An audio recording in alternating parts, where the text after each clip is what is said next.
Yo.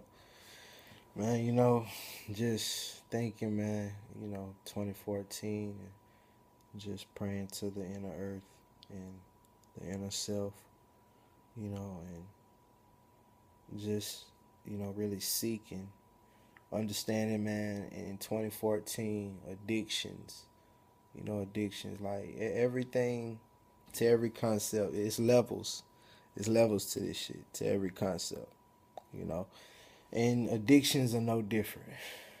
Addictions are no different. When people think of addiction, they usually think of it in the concept of the consumer, the user, and think of it in terms of drugs, like hard drugs, like you know um, meth or cocaine, and alcohol, you know things like this. But when you really think about addictions, it's such a vast scale, because on the other side of the consumer, you have the producers, and the producers become addicted. It's just like, like I really understand why, brothers in the hood, it's hard for brothers in the hood to leave, especially when they've never had the opportunity to see what, legitimate business could really do for them, because they're really natural businessmen, businessmen by nature, but, to have never experienced and, you know, had that, like I say, had the opportunity of being able to work for a business, to have a business of your own, or, just having friends or family that could show you the ropes on that. And when you're confined to the streets, and when you sell drugs, and things of this nature, you really, it's just like Jay-Z said on Can I Live? You know what I'm saying? You become addicted, just like the fiends you're accustomed to serving. You know what I'm saying? And really, it becomes more of an addiction because you know hood niggas. This ain't something that they really generally probably think about because niggas ain't got time for it. I guess many people, but hood niggas really don't have the the time. It's hard to leave the hood because it's like the hood needs you. You feel like the hood needs you.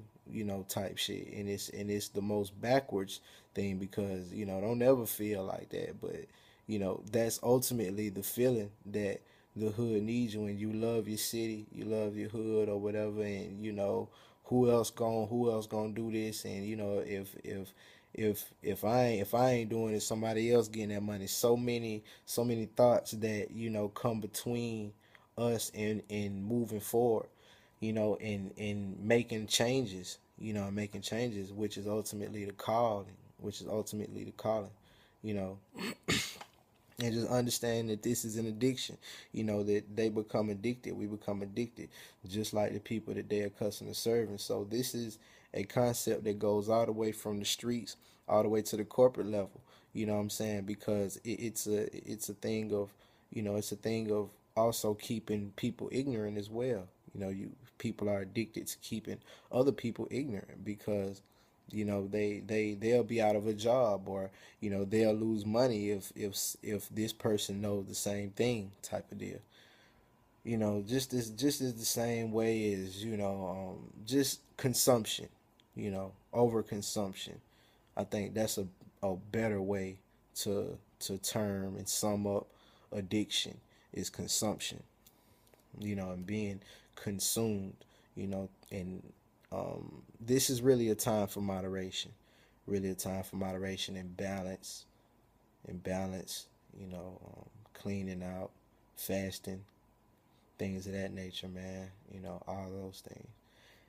And like I say, the addiction goes so deep because we are addicted to materialism. Black folks are extremely addicted to materialism and buying shit.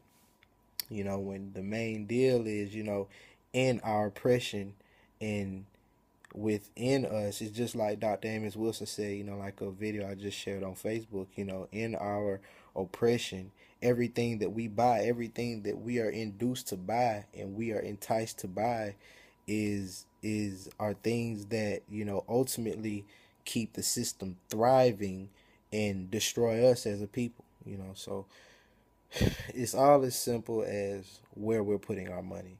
It's all as simple as where we're putting our money and understanding mental illness, and the way that we administer this mental illness to our children. And for so long when I was younger, we always used to say the same thing. White folks got money because they don't mind wearing these Asics forever. They don't mind wearing these shoes forever. White folks got money because they don't mind driving the Toyota Camry forever, or the Corolla forever. And we'll say things of this nature. And we know that that's some bullshit because for the most part, white folks got what they got because they tore down all our investments, and they took everything by force, basically, you know what I'm saying, at gunpoint. They took this, but we throw all that under the bus. But let's say, like I said, let's say we did buy that concept that's why white folks got money because they don't mind, wearing these shoes forever, or they don't mind driving a Corolla forever. But when you look at any church, like put up on any church in the nation, it's a fashion show. You know what I'm saying? You can rip the runway and you got the finest cars sitting outside in every black church in America. This ain't local, bro. This national shit. You know what I'm saying? And this is a mental illness. This is a complete mental illness. The simple fact that we would say this, oh, white folks got money because they don't mind doing this, and white folks got money because they don't mind driving that, But when you look at any church in the nation, you got the best dressed members and you got the best cars sitting outside. Your members driving Escalades and Benzes and Beamers and all that, and they won't even help each other in the church. They talk about each other in the church, and like I say, church is the fashion show, but then these same people turn around and say, oh, like, oh, I don't know where in the hell these kids get this spending $250 on shoes from. You know what I'm saying? They sit and they turn around, they look at the kids crazy because they stand in line spending $250 on shoes. It's so once you understand addictions and mental illness, and all these things of this nature, and another thing that I really wanted to discuss was just, the control of our image, control of our image and understanding media propaganda and things like that. Because BET, the way that they sold BET sums up black people as a whole in this generation. You know, because of the simple fact that truly, especially at this time, at the rate that BET was going, BET would definitely at this time in 2014 be the greatest media outlet, period, like bigger than CNN and ABC and all that, because BET was the platform where we actually had a great control of our image, of our own image, of the black image. We could at least counter some of the stereotypes that America tries to throw off on us, and we could at least have an honest dialogue with the world. Because this is one thing in the whole concept of racism that we miss. We always think of racism in black and white terms, when really, man, racism is a international concept. Everywhere that the European has been, they have completely destroyed innocent peoples of the native land. So racism does not only relevant. It's not only relevant to African people in America and back in Africa, but it's just like I say, it's a worldwide thing.